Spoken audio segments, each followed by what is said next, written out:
The Republican primary election is still almost a year away, but now we know Attorney General Ken Paxton is challenging U.S. Senator John Cornyn for his seat in Congress in 2026. Joining me now is politics reporter Jasper Scher from the Texas Tribune. Jasper, good to see you. Thanks so much for being here. Of course. Thanks for having me. Absolutely. So first, talk to us about what led up to Attorney General Paxton's announcement, because this wasn't exactly a surprise, right? No, not at all. He had been sort of teasing this off and on, I'd say, for the last really year or two, just, sort of taking shots at Senator Cornyn over certain bills, just trying to kind of make sort of lay the groundwork for the case that he's making in these first couple days here, which is that, he's just the more conservative alternative.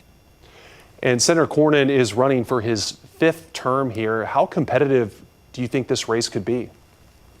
From the early indications we have, I mean, it's extremely competitive. I think it's fair to call it the toughest challenge that Cornyn has gotten in his time as a senator, which goes all the way back to 2002 when he first won that office. He has really just faced token opposition, more or less, in those intervening years. And kind of the early polling data we have, I'd say, it's sort of a neck and neck situation, if you will. But some of the internal polling that General Paxton is citing, you never know how much to trust these internal polls, but he's saying that he is way up coming out of the gate. So we'll see how accurate that data is.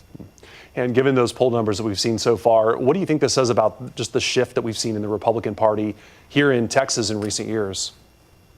Well, I think just the fact that Paxton is even, challenging Cornyn at all is pretty telling. Just if you look at how much influence and sort of, I guess, clout the farther right end of the primary voting base has. These are typically low turnout affairs, especially when you're looking at, a midterm cycle, which is what 2026 will be.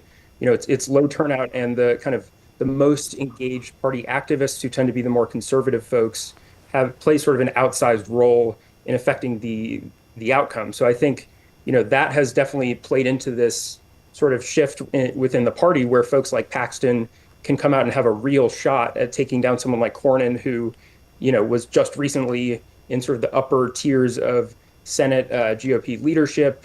He's extremely, entrenched. So just the fact that we're even having this conversation, I think, is very telling about where the party is right now. And while it may not happen for a while, what do you think an endorsement from President Trump could mean in this race? I think that I heard Paxton saying this morning that he wasn't expecting Trump to weigh in until closer to the actual primary voting date, as you were alluding to. If and when that happens, I think everyone sort of expects that Paxton might be the favorite to land that endorsement, just because of his history with Trump, their close alliance. And, I think that could very easily sway the election in Paxton's favor. Alternatively, if Trump stays out of it, which is what it looks like Senator Ted Cruz is doing, he's staying neutral.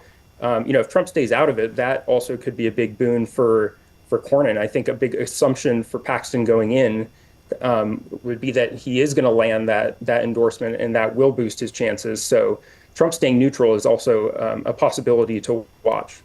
And Jesper, just time for one more quick question. Any idea who Democrats could run against whoever eventually gets that Republican nomination? I'm not sure who. There are all kinds of names being thrown around, but I think one thing to think about on that front is, the Democrats have been saying that they're, Paxton getting into this race is a positive for them, just thinking of him as maybe a more vulnerable general election candidate. But that said, they said the same thing in 2022 when they tried to take him down for AG, and that race wasn't particularly close. So we'll just have to wait and see. All right. Politics reporter Jasper Scher from the Texas Tribune. Thanks so much for being with us. Thanks.